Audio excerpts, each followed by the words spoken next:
Good evening and Merry Christmas. All festive puns welcome. Just going to launch that straight out. Welcome to our virtual Noir at the Bar Christmas special. Simon and I are delighted to be back and to see so many of you in the audience tonight.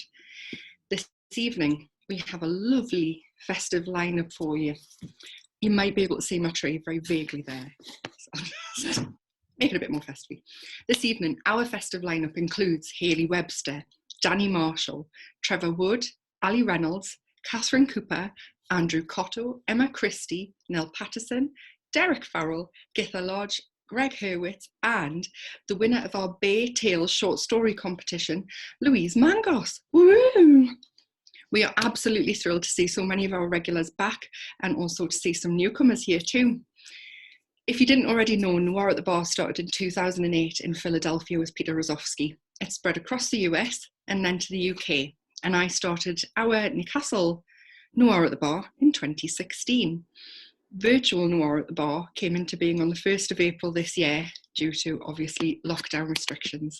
Simon and I wanted to recreate the atmosphere of the bar where folks can get together virtually and chat about books and hear some fantastic authors read. It feels like absolutely ages since Halloween, so I'm just going to remind you of a few things before we start. Names will be pulled at random from this very jazzy hat. Santa has lent me it. He says he needs it back for next week though. We are trying to recreate what used to happen in the bar, so please do give us a drum roll. I can't hear you, but I'll know you're doing it. If you want to chat with people on the panel or in the audience, please use the chat box like many of you have already been doing and select all attendees and panelists from the drop down. But we do ask that you don't chat during readings. If you'd like to ask one of our panelists a question, please pop it in the Q&A button somewhere along here, and I will endeavour to ask, but can't promise anything. When I'm introducing an author, if you hear something impressive, give us a woo. If you're new here, you won't know about my woos. I'm a Geordie. Maybe it sounds sarcastic. I think it sounds sarcastic. Lots of people say it doesn't. So please give us a woo, and please know that my woos are definitely in the spirit of all that is something Christmassy. Comfort and joy, I don't know. Anyway, if you hear something you like that should be our quote of the week, please drop it into the chat box and we'll put it to a vote on Twitter and chat about us on social media using the hashtag VNatB. Okay, let's get this going. Enough of this drivel from me. Okay. Drum roll, please, folks.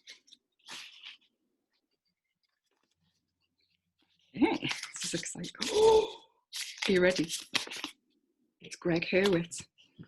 Gregg Hurwitz is the New York Times #1 internationally best-selling author of 22 thrillers, including the Orphan X series. His novels have won numerous literary awards and have been published in 32 languages. Ooh. Additionally, he's written screenplays and TV scripts for many of the major studios and networks, comics for DC and Marvel, and political and cultural pieces for the Wall Street Journal, The Guardian, and others. Gregg lives with his 3 Rhodesian Ridgebacks in Los Angeles, where he continues to play soccer, frequently injuring himself. So everybody, it is my absolute honour to welcome Gregg Hurwitz to the virtual bar.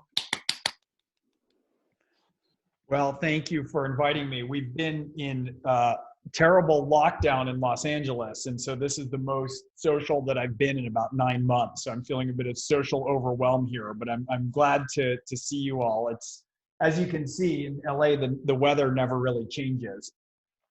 So we got a sunny day here. It's a bit cold by our standards, but so in my excitement to be invited into a social event like this, I thought I would read an excerpt from my book that's coming out in January, which is called Prodigal Son. I have a cover here, and I haven't released anything or read anything from it yet. It's the next in the Orphan X series.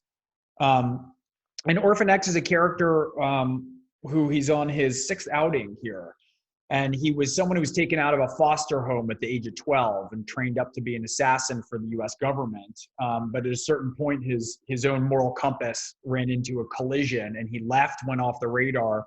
And now he's something of a pro bono assassin. He only helps people who are in desperate need with nowhere else to turn. And the thing that was really fun for me when I was dreaming up this character was I thought, what if I took an archetypal character, the kinds that we know and love, like Bourne or Bond or Jack Reacher, but put him in the real world where we all live? So there's this constant interface between him being an archetypal character, but going home and interfacing with people in ordinary circumstances that he's less equipped to deal with. He's perfectly at home calculating the wind drift on a sniper round, but he gets undone making small talk by the mail slots.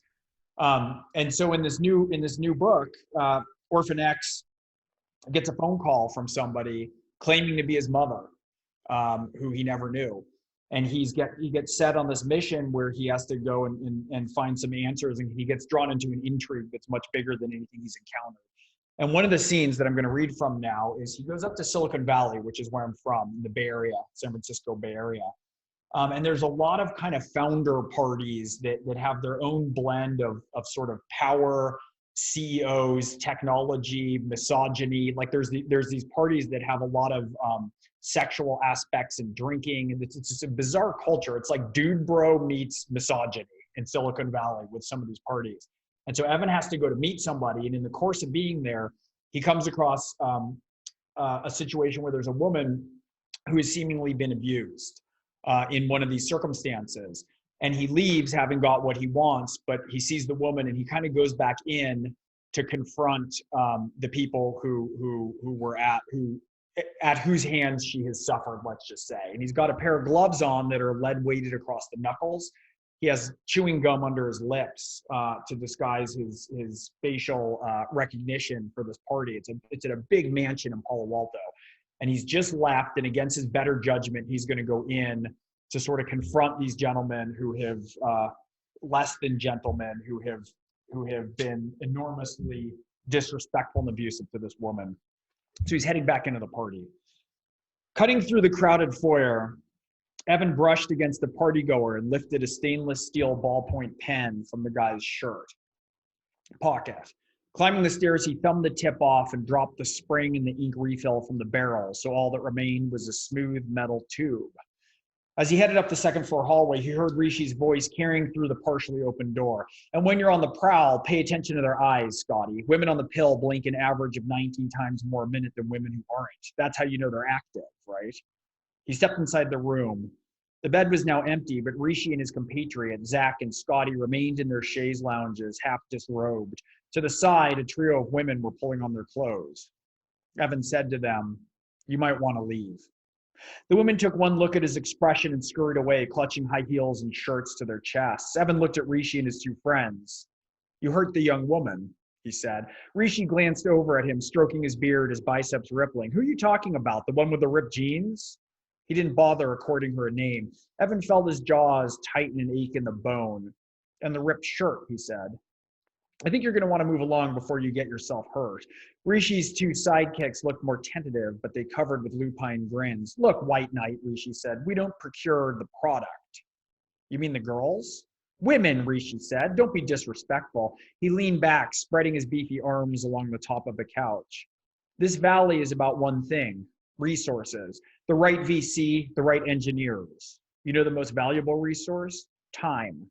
But young women who are DTF, they're inexhaustible resources. They're the one reward we get. So we outsource the selection process. That girl, Cammie, she gave her ID to the bouncers yesterday, man. She knew why she was here. You don't agree to come to a party like this looking like that and think it's for your personality." "That's true," Evan said. "I did nothing illegal," Evan said. "No." "She had a choice."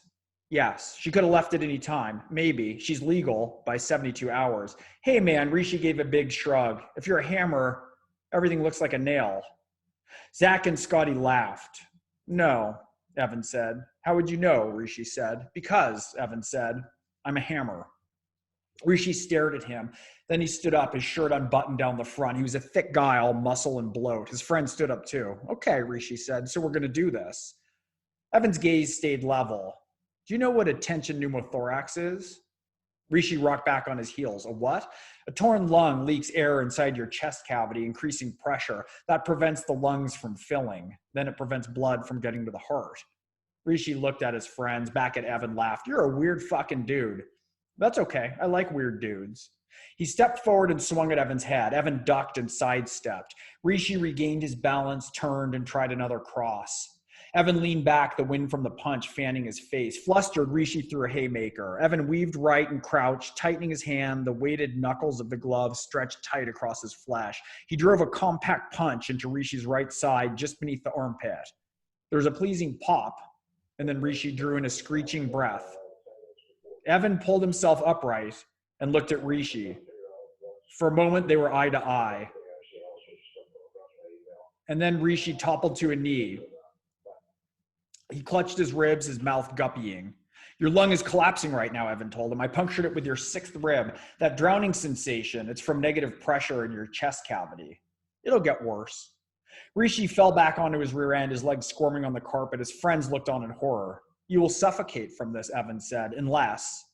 He fished the stainless steel pen tube from his pocket and held it up. Zach and Scotty watched him, their pale faces bathed in sweat. Evan flipped the tube at them. Zach bobbled it, but managed to hang on. An emergency chest decompression. Evan stepped forward. Excuse me.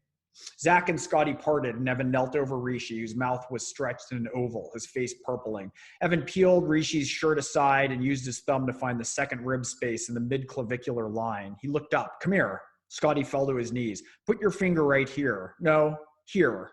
Scotty complied, his hand trembling.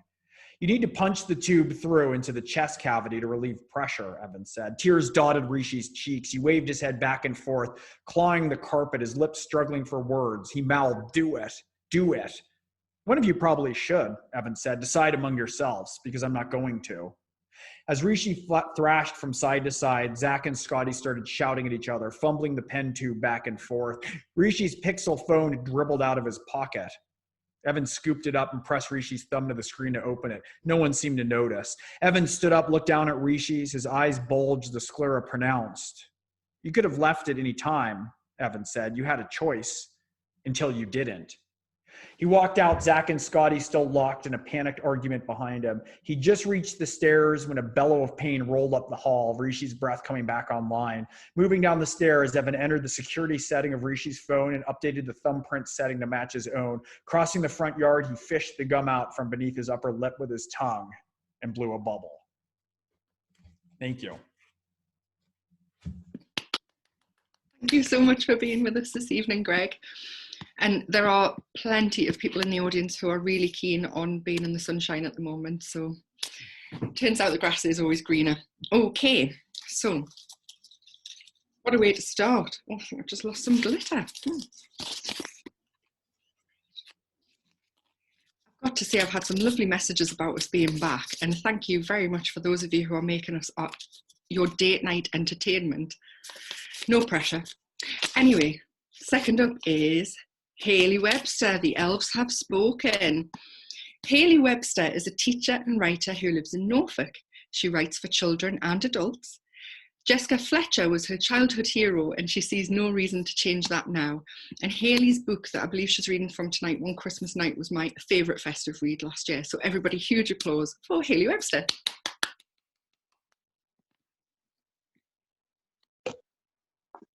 Hello.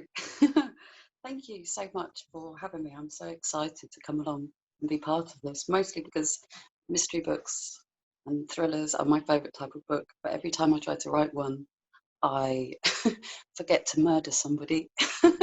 So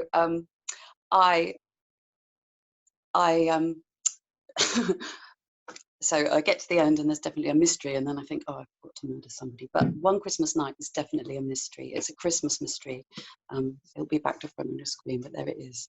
I wanted to write a book set on one street, going in and out of the houses around one particular street, looking over the shoulder, so third person, but looking over the shoulder in the different homes.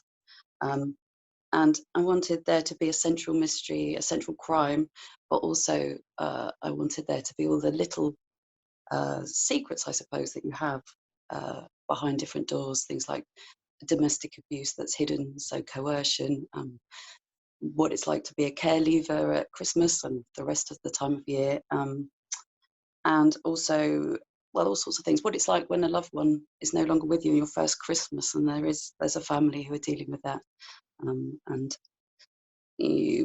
throughout the book, you hop in and out of these different homes, and you see at the same time a particular crime. Somebody's been stealing people's Christmas presents throughout December, and you start to work out, or try to work out who's done it and why.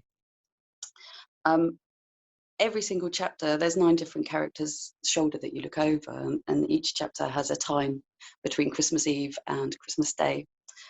Christmas lunch, it ends around Christmas lunch, and it starts in the early hours of Christmas Eve, so the story follows chronologically. And I really enjoy doing that. There's one chapter, and it's the opening chapter. It doesn't tell you who it is. It just says the thief, and that's the chapter that I'm going to read. So. Right. I think I'll put my glasses on. I wasn't going to because I'm getting shiny. I couldn't angle my light so that you couldn't see the shine, but I do need to see what I'm reading. Okay, 3:08 a.m. Christmas Eve. The thief. All is quiet on Newbury Street. The person in the navy beanie hat looks out along the 2 grey rows of familiar Victorian terraces, taking a deep breath as they watch the Christmas lights shine from the house fronts onto the newly formed puddles. There are flashes of colour as the lights reflect with petrol swirls, reminding them of festive shop windows. It's nearly time. So many of the neatly spaced archways between each set of 10 houses that lead to the narrow gardens at the back are gated these days, but people often forget to lock them even now. Of all the streets that look like this stretching out around the centre of Norwich, this one's special. This one's theirs. They let out a slow puff of breath that turns to ice crystals in the dark, waiting for the perfect moment. Timing is everything. The thief stands far back on the pavement, tucked away in their purpose-bought, plain-soled boots. They've chosen to wait with careful forethought in the shadows of the Mariner pub at the far end of Newbury Street, not quite seen from the CCTV camera outside, nor from the one outside the Stop Shop convenience store over the road, which people had thought would catch wrongdoers so easily when they'd first been installed. They glance over at Victory House, the 4-floored, mostly council-owned block over the other side of the street, where Brighton Road travels past it. Why the address of Victory House is Newbury Street and not Brighton Road, they've never understood, but the 3 buildings form a sort of safe triangle of dark corners around them as they wait. They take another deep breath and step forward slightly. They're ready. The thief has come prepared and wears black clothes, their nighttime uniform of tracksuit bottoms, hoodie with button fastenings instead of a zip, and the big rucksack over their shoulder. They have a spare wool sack stuffed inside the rucksack, just in case. And as they lean forward, they catch their shadow from the street lamps on the pavement and realise they look a bit like a day early Father Christmas. They laugh to themselves, because if there's one thing they're not, it's Santa. Maybe I should wear a fake beard for next year, they think, trying to imagine the incongruousness of all that synthetic hair strapped to their smooth face, just for fun. The thief has always loved the thick silence that comes at this very specific time in the early hours, when nearly everybody's asleep and everything looks like a child's drawing of nighttime. They're often about at this hour. They still love the sneakiness of it, like they're doing something they shouldn't be doing, which, following a pattern that started in childhood, is usually true. They remember they still haven't finished their Christmas shopping, but they've always been one of those high street on Christmas Eve afternoon between popping in and out of the pub sort of people anyway. There'll be time tomorrow. It's a shame they couldn't give all the things they've taken since this all began as gifts. People aren't that stupid. Well, not all of them. The thief pulls back, invisible, while 3 women in party hats wrapped about with tinsel and badly put on coats wobble across the road, arms linked, probably on their way home from late night 2-for-1 Christmas cocktails on the Prince of Wales Road, using Newbury Street as a shortcut. The thief's excursions are usually timed perfectly to fit in the space between the drunks and the NHS workers and the shift workers going out or coming back in. Today, they're on the lookout for families where someone's insisted they all get up at a ridiculous hour to get to the other side of the country before the traffic. They don't want to be caught out, not today of all days, so they stay focused, raising themselves up and down from the balls of their feet with excess energy. They can't rely on the usual routines the people of Newbury Street follow as they go about their daily lives, although by now they know those particular comings and goings by heart. The thief checks their watch. It will soon be time for the upmarket milk float to be driven the length of these streets to the loyal customers who keep it going. With this year's promised brandy cream and good cheese to be delivered in the early hours of Christmas Eve. Every morning it hums along the length of Newbury Street like someone has switched on the mains to get the day started. It's so quiet and so cold, and the rain is not quite sleet, but it's still got enough freeze to sting on its way down. Once the revellers have moved on, the thief steps out and makes their way along Newbury Street in the dark. Their quiet boots walk past number 135, one of the houses split into 2 flats so the landlord can make a fortune from those who are single and can't afford to rent a house of their own. There are several of those down Newbury Street, usually at the other end, with proportionally high rents when it comes to it, and then the student houses much further down split into paid-for rooms that cost almost the same as renting a whole house. They always look ill-kept from the outside because the landlords never put any care into them to start with. These houses sit there, not quite knowing what they are, with their overgrown gardens and their neon-decorated wheelie bins. The name Irma Wozniak and Isaac Iwu are biro-scrawled and lit up their rectangle buzzer slots beside the blue door of number 127, flat 1 and flat 2. A little further along, number 121 stands out in contrast with its expensive subtlety, small white and peach starlights around the porch roof and the decorated tree in its green glazed clay pot. Every branch threaded through with glowing white baubles. John Ellis Housing, says the classic font on the for sale sign. The house is not for sale. It's just a little well-placed advertising that stays up all year round. The thief smiles as they cross the road and stop suddenly outside number 118, watching new rain tap into the growing puddles. The sound is comforting.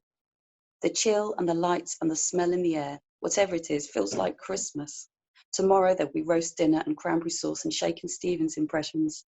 There will be comedy plastic glasses on springs, fortune-telling fish from the crackers and a selection of socks and mugs and key rings that say Prosecco or gin or beer, as though these things sum up a person entirely. The thief will nod and join in and be part of it all, while not really being part of it because of their own secrets. They've never liked Christmas, despite putting on a good front. So they're glad of this moment, of everything coming together, of the here and the now, even though most roads in the city never stop completely. For this moment, everything is still. Almost everything. The thief breathes slowly and carefully as they put the key into the Yale lock of number 118. They are now an intruder. It's so easy when you have a key. None of that noisy, time-consuming forced entry. Using a key is so clean, it's almost like being invited. And the last thing any intruder wants is a child staring at them with big eyes from the darkness as though Father Christmas is a day early. Witnesses make things messy, and the thief hates mess. It always ends the same way, with somebody getting hurt. Despite everything, they preferred not to have to resort to violence. Okay, I'm going to stop there. Thank you. Thank you so much, Hayley. We do have a question from Alex Hawley, who says, was it easier or harder to write a book without a body? It was, I don't know. I mean, there are some characters who, there is a character who in the process of the book does die. I don't think that gives a spoiler away because it's quite near the beginning. And as the book goes on, it kind of shows that even though it's not a murder, somebody else's actions have led to that happening. But probably, I don't know, I think my next book, I'm going to make sure that I do have a murder. It's like I can't quite make that step, even though obviously Murder, She Wrote was my favourite TV show. So it must be harder, otherwise I'd have put a murder in there already, probably. Right. And Jonathan Whitelaw would like to know, how do you strike the balance between the jolliness of Christmas and the macabre of crime?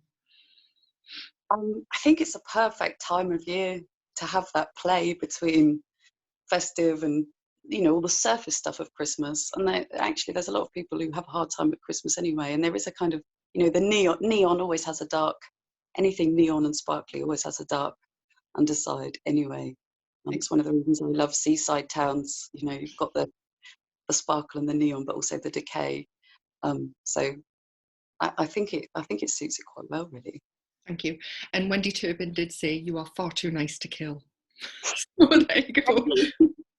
Merry Christmas, and thank you so much for being with us this evening. Okie dokie. So My little boy has just started saying okie dokie a lot, and I realised that he's picked it up because I say it. So I've just heard myself say it there, and I'm like, oh, not again. Third up this evening is our very own Trevor Wood. Trevor Wood has lived in Newcastle for nearly 30 years and considers himself an adopted Geordie, though he still can't speak the language. His first novel, The Man on the Street, set in the city's homeless community, was recently awarded the CWA's John Creasy New Blood Dagger, woo, and named as one of the Guardian's books of 2020. Woo. Eek. And this is really exciting. It's also been optioned for TV by World Productions, the makers of Line of Duty and Bodyguard. I don't think there's a woo big enough in the world. The sequel, One Way Street, is now out in ebook and audiobook, with the hardback coming in March 2021. Everybody, huge round of applause for my lovely friend Trevor Wood. Thanks, Vic. I'm a bit stunned. I'm normally last out the hat, so I've not really psyched myself up for this. Back in February, when the world was relatively normal, I read the opening chapter of One Way Street at the last real life Noir at the Bar. None of us really knew then what was about to hit us. So it seemed right to pick up where I left off, really, for the final virtual event of the year. In the opening chapter, an unnamed drug-addled kid escapes his pursuers by jumping into a large industrial waste bin. Tonight's reading is What Happened Next. Appropriately, it's set on Christmas Day. And as is traditional for me at Noir at the Bar, I will dedicate it to my daughter, because it's also short and a bit sweary. Bang! Jimmy flinched, couldn't help himself. It was only a Christmas cracker, but Jesus, they might have warned him. It was right by his ear and really loud. Gadge, who had sat at the head of the table in a scruffy Santa suit, reckoned they used gunpowder to make them. Bang, but that was probably bollocks. You never really knew with Gadge's stories. Jimmy was a lot better with loud noises than he used to be, but not when they crept up on him unannounced, like this one. He turned and glared at the two old men sitting behind him, but the partners in crime were several cheap rums past caring, already scrapping over the plastic toy and the flimsy hat. The pit stop was rammed. It always was on Christmas Day. The volunteers came out in force in snazzy red and white jumpers and paper hats, smiling for all they were worth. Good people. The customers were less colourful, swaddled in dark winter clothes, scarves, fingerless gloves, few of which had been freshly unwrapped that morning. Good people too, mainly, whatever they might look like, and in some cases smell like. Not everyone used the showers they provided there. Thankfully, the aroma of Christmas dinner overwhelmed any others, filling the dining hall with a festive combination of meat and fruit, turkey and cranberry sauce, roast pork and mulled wine. Non-alcoholic, obviously. The pit stop didn't allow real alcohol on the premises. Not that it stopped some of the guests loading up before they arrived. Jim's plate was still half full. A couple of slices of turkey, some roasters, and a handful of Brussels sprouts just sitting there. Nothing wrong with the food. The women behind the counter made sure of that. He was just distracted. Opposite him, Julie had finished every bite and had started almost immediately on the pudding, a sliver of custard running down her chin. She caught him staring at her. She did that a lot. What? She said. He nodded at her chin and she reached up, wiping the bright yellow goo away with her fingers, then licking them clean, not wanting to miss a drop. He pulled a face and she gave him the finger. Waste not, want not, she said, eyeing what was left of his food. You're not eating that. Jimmy had no idea how she stayed so thin. She ate like a horse. Nervous energy, he guessed. She never sat still. He looked down at his plate, surprised there was so much left. He'd been enjoying it until he remembered the empty space beside him. Julie saw him glance to one side. He'll be fine, she said, probably sleeping it off somewhere. Maybe, Jimmy thought, but he'd never known the lad miss a free meal, especially one like this. Despite everything that had happened to him in the past, Dino was still a big kid at heart, and big kids loved Christmas dinner. And that wasn't all. Dino had been banging on for weeks about the mint presents he'd got for Jimmy and Dog, driving Jimmy mad with his little hints, desperate to give the game away, and knowing that Jimmy would be on a bound to get him something even minter. They were supposed to be exchanging gifts after dinner, but it looked like that wouldn't be happening now. Julie picked up a cracker and held it out to Jimmy. "I'll fight you for the rest of it," she said, nodding at his half-full plate. "Long time since you pulled a cracker, I'll bet," one of the volunteers said, as she cleared Julie's empty pudding bowl away. "Oh, I don't know about that," Julie laughed, her eyes twinkling at Jimmy. Normally he would have played along, but he wasn't in the mood. He reached out and tugged half-heartedly on the end of his cracker, giving up the rest of his food without a fight. He'd lost his appetite. The bang was desultory in comparison to the earlier one, a soft pfft that captured how he was feeling. Julie grabbed the plate, dropping one of the spuds on the floor for Dog, and picked up the jug that had fallen out on the table. "How does Santa like his pizza?" she asked. Jimmy shook his head, no idea. Deep pan, crisp and even. He faked a smile. Before they'd come to the pit stop, Jimmy had been thinking about his daughter Kate, no doubt enjoying Christmas dinner with all the trimmings at Bev's. Her stepdad holding court with his expensive wine and free-range, hand-reared, eco-fucking friendly turkey. He wondered if she'd think about him at all, whether she'd like the present he'd bought her, which would probably pale in comparison to the lavish stuff she'd have been presented with there.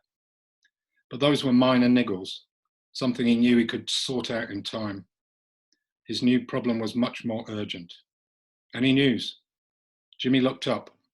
Gadge stood there in his ill-fitting red suit, a worried frown on his face, the polar opposite of the cheery Santa he was supposed to be portraying. They were clearly both thinking the same thing. Where the fuck was Dino? Thank you. Thank you so much for that, Trevor. Always a pleasure to host you. Yes, it's been a funny old year. Started off back in the bar, and here we are.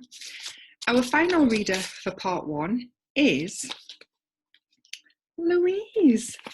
Now, I would like to thank you to everybody who entered our competition on Bay Tales. Oh, it's there, baytales.com if you haven't registered already. Huge thanks to the judges, Derek Farrell, Rachel Sargent, Nicola Martin, Jackie McLean and Robert Scragg. And here is the winner of that competition, Louise Mangos, with her short story, The Deep, Dark Dungeon Where No One Can Hear You Scrabbling. Huge round of applause for Louise. Hi everybody, absolutely thrilled to be here, and I'm so excited to have won this competition. I'm not going to read the title again, I'm just going to go straight into the story. Here we go. You signal to me as the apple crumble is brought from the kitchen and placed bubbling on the sideboard. Your overexcited niece, chasing her brother on all fours, knocks into my legs under the table, but I don't look away from your eyes, locked with mine across the juniper wreath. Your hard look keeps me silent. You stand up, begin gathering the plates from those either side of you, and jut your chin towards my side of the table.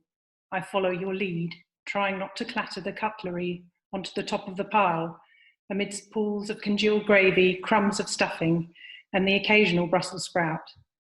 I swallow and wonder if anyone has noticed my trepidation. In the kitchen, we place the dishes next to the sink, and you leave through the door into the hallway, tipping your head, commanding me to follow.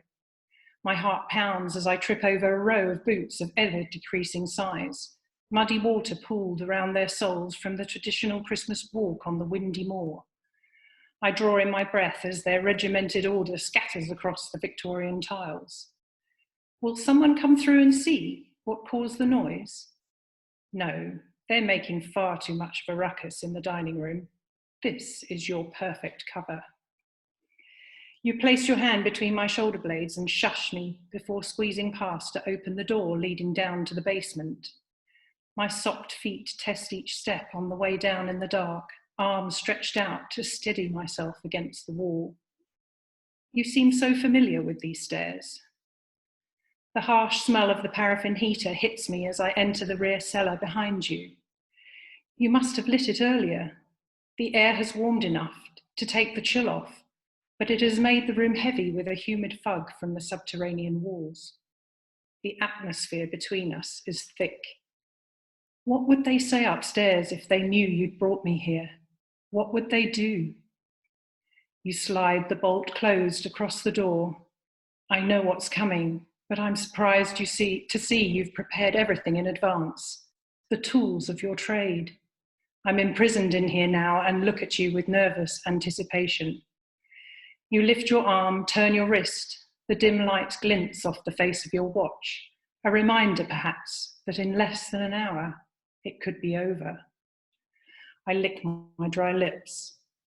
You strike a match to the candle on the low table. Sulphur stings my nostrils as shadows flicker in a macabre dance across the walls. The flame reflects red and orange flashes in your eyes. My teeth clamp down on the inside of my lips. You push me down onto the old sofa by the wall. As my body unfolds, I note the sensation of too much roast turkey pushing at the waistband of my skirt. You turn to an old cabinet in the corner. The drawer screeches open. I gasp at the abruptness of the noise in this confined space. In the ensuing silence, we hear the purr and splutter of the heater. You bring out a box, place it on the table, and prise off the lid.